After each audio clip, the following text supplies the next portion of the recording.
Good morning, everyone. Thank you to the Every Life Foundation for Rare Diseases and RDLA for hosting this conference and for having me here today. My name is Saul Hernandez, and I serve as Deputy Chief of Staff and Legislative Director for Congressman G.K. Butterfield, where I serve as Congressman Butterfield's Principal Health Policy Advisor, among several other things. Mr. Butterfield represents the 1st Congressional District of North Carolina, which includes 14 counties in north central and eastern North Carolina, including the cities of Durham and Greenville.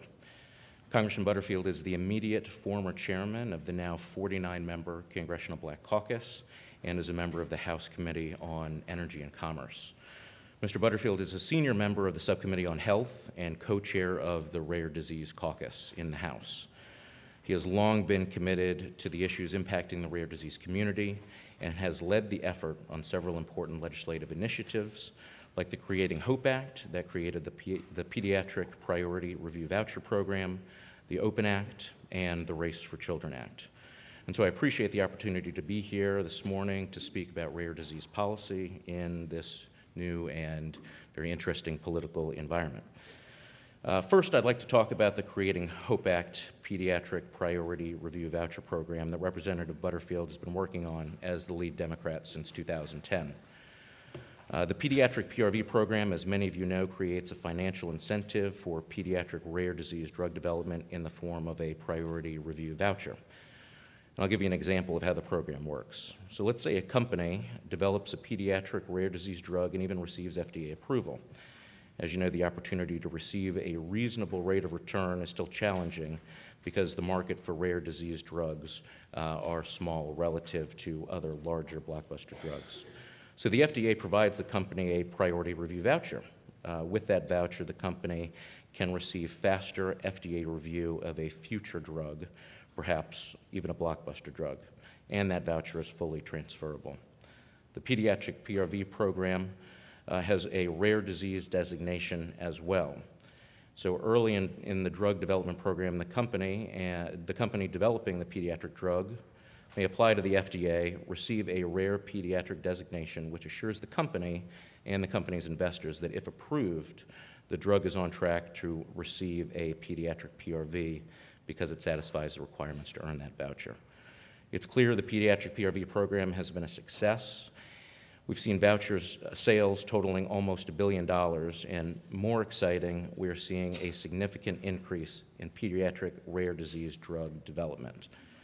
I'm proud that Congressman Butterfield has led the effort not only to pass the Creating Hope Act in 2012, but also to reauthorize it as part of the reauthorize it in December 2016 as part of the 21st Century Cures Act that President Obama signed into law. Under the reauthorization, the PRV program will expire in September 2020, but grandfathered drugs, and those are unapproved drugs with rare pediatric designations, will have until 2023 to receive FDA approval and earn designations. So going forward, I hope to engage with our Republican colleagues in the House and Senate to see it's our goal to see the pediatric PRV program made permanent, and we are working toward that goal. Another rare disease legislative effort I'd like to address is the Open Act, which I know many of you are familiar with. It's an effort that's been led by Congressman Butterfield and Congressman Bilirakis from Florida, along with Senator Hatch in the Senate.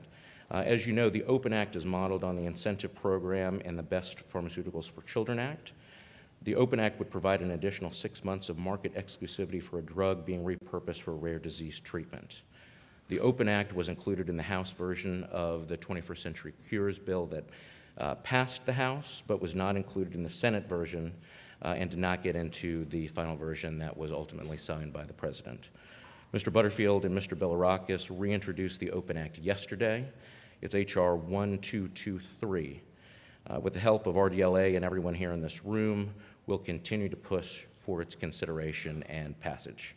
With more than 7,000 rare diseases, 95% of them without an approved treatment, the passage of the Open Act is critical to rare disease patients and their families.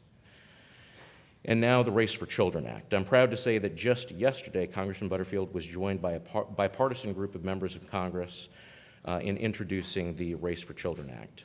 We found that there is a dramatic innovation gap with respect to pediatric cancer, and we believe the Race for Children Act will address that problem. RACE would provide that companies developing cancer drugs by molecular target would also undertake pediatric drug development. The Race for Children Act is not a new law. It's merely an update of PREA, which is the Pediatric Research Equity Act. The Race for Children Act also extends the orphan drug exemption to PREA obligations for cancer drugs. So I'd like to thank our partner, Congressman Mike McCall in the House, and our Senate partner, Senator Bennett and Senator Rubio, for joining us in this very important effort.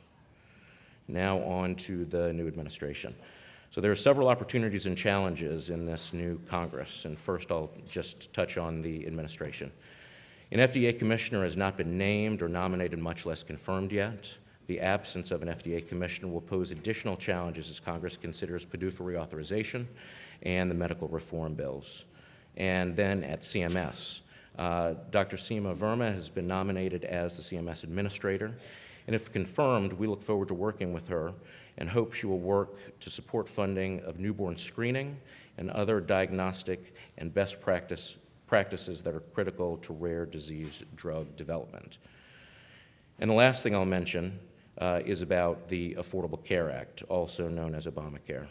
Repeal of President Obama's signature health care law has taken all of the air out of the room and has stoked fear among the American people, particularly those living with complex health issues like a rare disease, that the Affordable Care Act's important patient protections may become a thing of the past. The idea that health insurance companies could again discriminate against an individual with a pre-existing condition, like you or your loved one living with one of more than 7,000 known rare diseases, is a frightening and sobering possibility. Equally devastating is that with repeal could come reinstatement of annual and lifetime caps on how much insurance will pay.